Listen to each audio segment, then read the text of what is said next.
When I pull up to the location of my job interview in Nick's borrowed car, my first thought is that I've made a mistake. I peer up at the ominous-looking building, a black brick Victorian tucked among several more brightly colored neighbors, and consult my phone again. No, this is the right place. After all, there's only one Hemlock Avenue in the city. With a worried look, I glance up at the building again, then find a place to park a few streets over that's not too close and not too far away. It's a corner store, and I check the parking lot lines to ensure that I'm perfectly within my space, and then repark when I'm not entirely satisfied with how close I am to the yellow line. It takes a little more time, but it's always better to be precise than to be sloppy. 10 minutes later, I'm down the street with a freshly fed meter running, and I've got my CV in hand. Am I really going to interview at someone's house for an assistant job?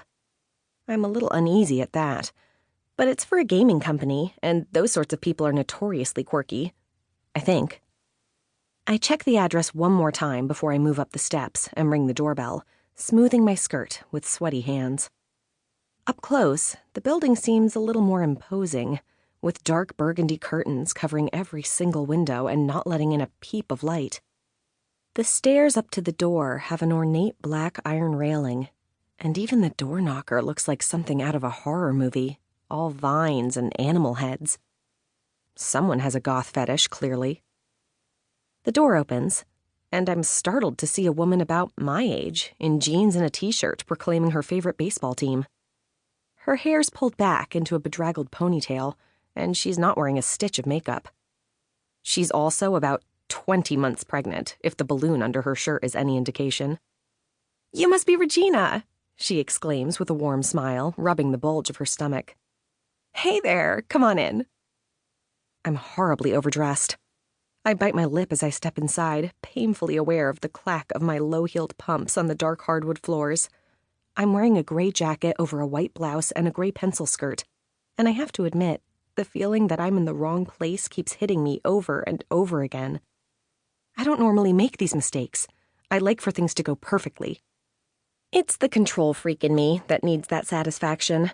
I researched what one wears to an assistant interview, so I don't know how I flubbed this so badly.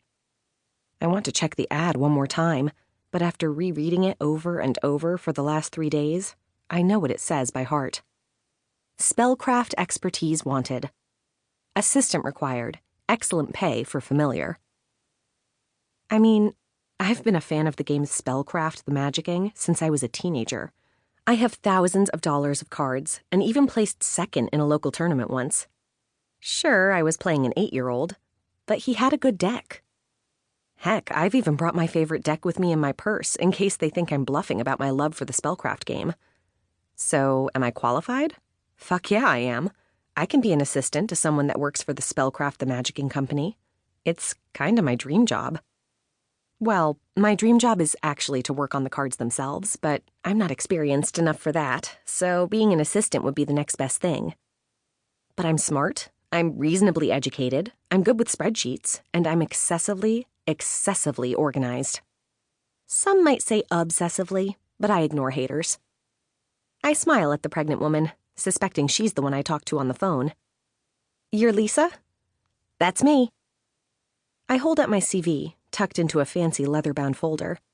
I pray that the nice packaging will hide the fact that my detailed CV is kinda light on office jobs and heavier on things like burger basket and clown holding sign in front of tax masters. It's all about enthusiasm, though, right? I've got that in spades.